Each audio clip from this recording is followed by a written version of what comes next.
So it was that I, the great Babur who so recently had sat upon Tamerlane's throne in Samarkand, was now grateful for every watery bowl of millet porridge that I could get my hands on.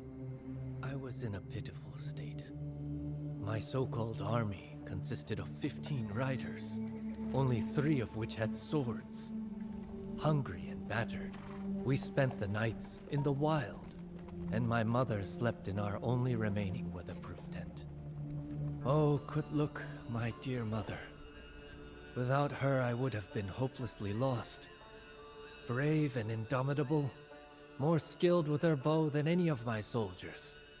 She was a Mongolian princess sprung from the old tales. I am not ashamed to admit that I often cried myself to sleep in her arms in those awful days. She would tell me the legends of Genghis Khan and Tamerlane, and the painful setbacks that they had to endure before their days of greatness finally came. Just as they would for me. My mother turned out to be right. After 3 years of hardship, a messenger arrived from distant Herat. My uncle, Hussein Baikara, the last reigning Timurid, sought a capable commander to lead the city's defense against the Uzbeks, who were now hovering around Herat like vultures. It was an opportunity that I could not pass up.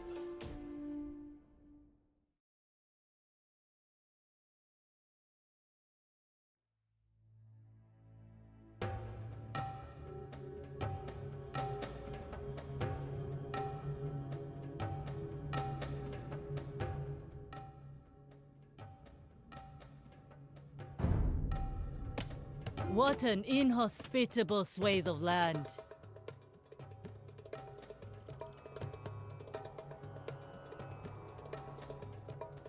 Nothing more than rubble, rocks, and sand as far as the eye can see. Let us not waste any time, for your uncle awaits us.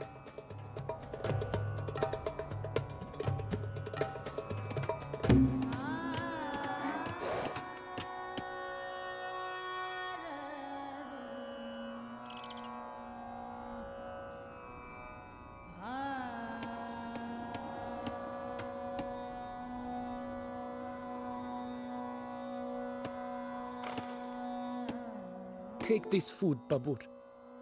I know that it is not much, but it comes from the bottom of my heart.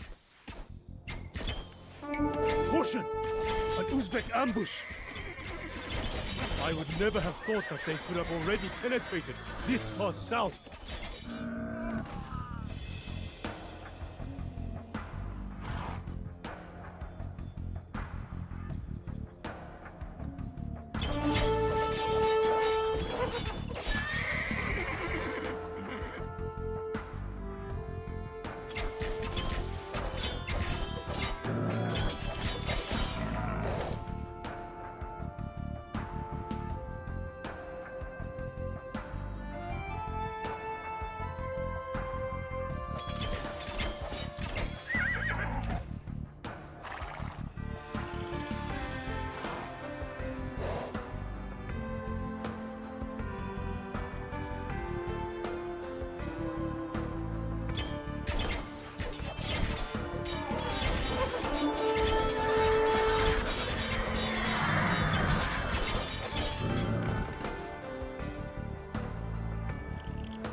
Where is Hussein? Does he not wish to welcome his relatives who took the dangerous journey through the desert just to see him?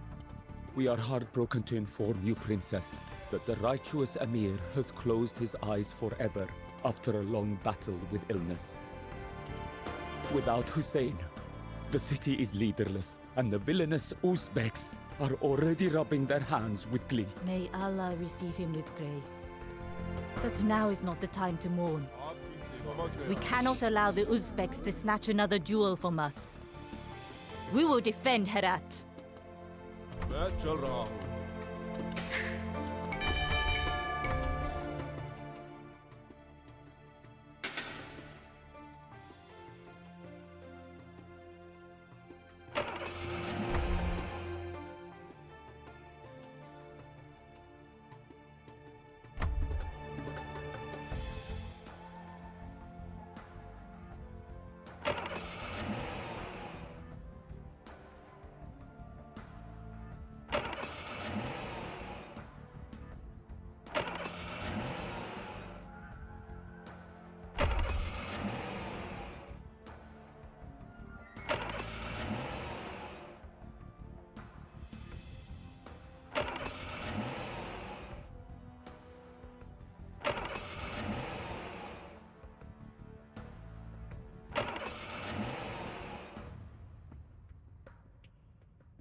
We have only a few soldiers, but our treasury is well stocked.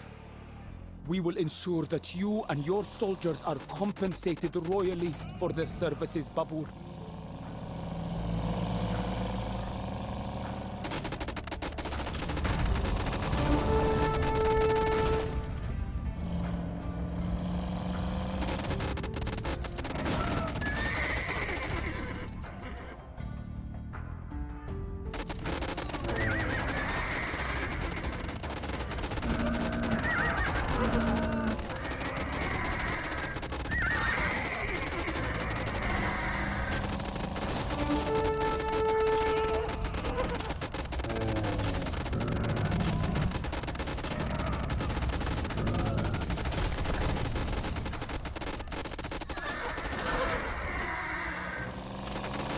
What is this? The soldiers in our camp! The war was supposed to be new land!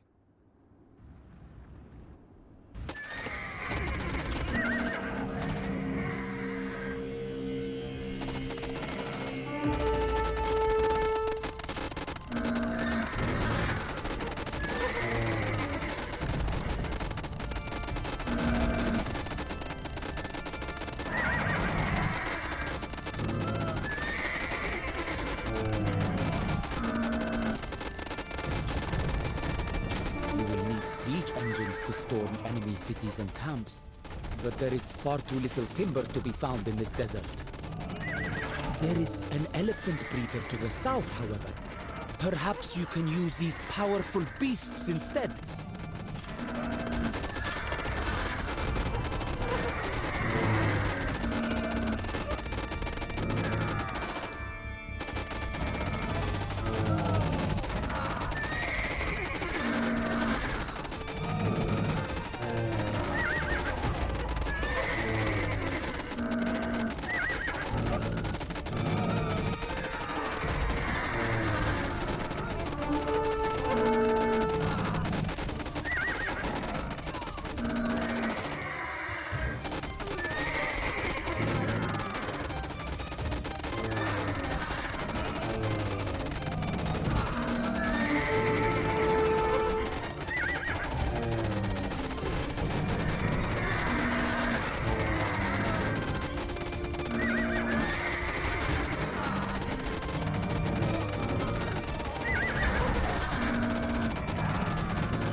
Well done, my son. One Uzbek army is smashed. Do not let up now.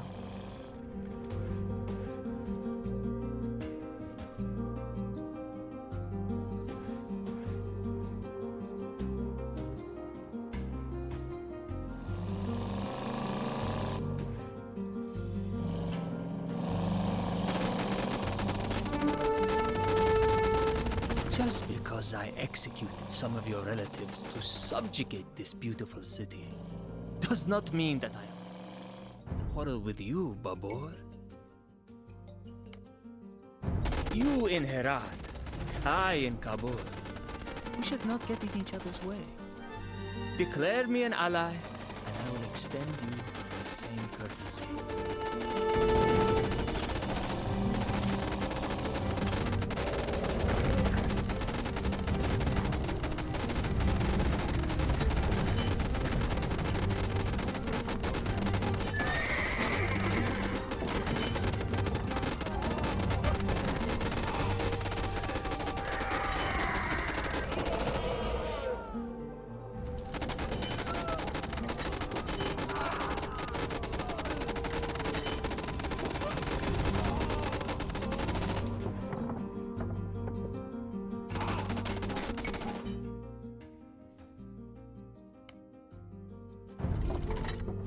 You have chosen wisely, Babur.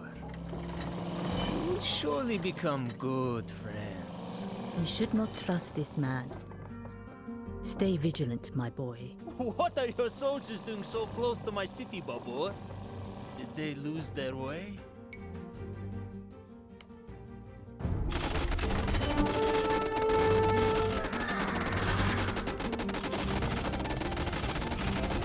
That was foreseeable, was it not? Well then, we will take the fight to Kabul.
The city is ours.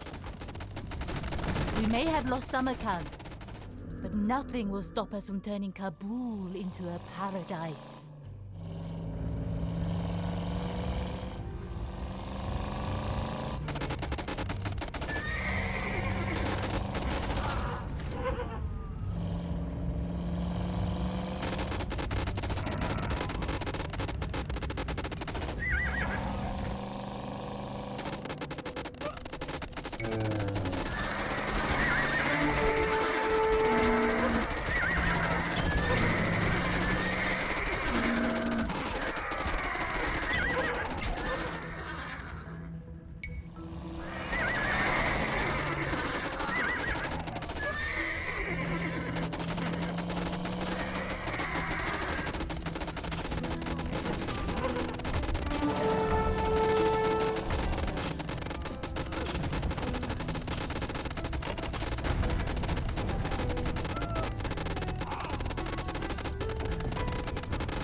refuse to shed any more blood in this dusty desert. If you are desperate to rule this wasteland, Babu, so be it. At least for the time being.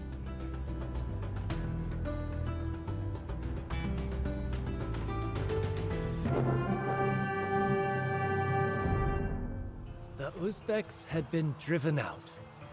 Or so I thought. As soon as I left Persia, Herat was overrun by a third Uzbek army, which had been waiting for me to lower my guard. Yet the pain of losing Herat was nothing compared to what befell me shortly after taking Kabul. My noble mother, who had suffered all of the hardships of the last few years without complaining, died in the shadow of the city's snow-capped mountains. It was not a good place for Kutluk to die. She had always loved the rolling hills of Samarkand. Yet, even as grief consumed me, I surrendered her body to the earth in the most beautiful terrace garden in all of Kabul. I had become the ruler of a grand cosmopolitan city.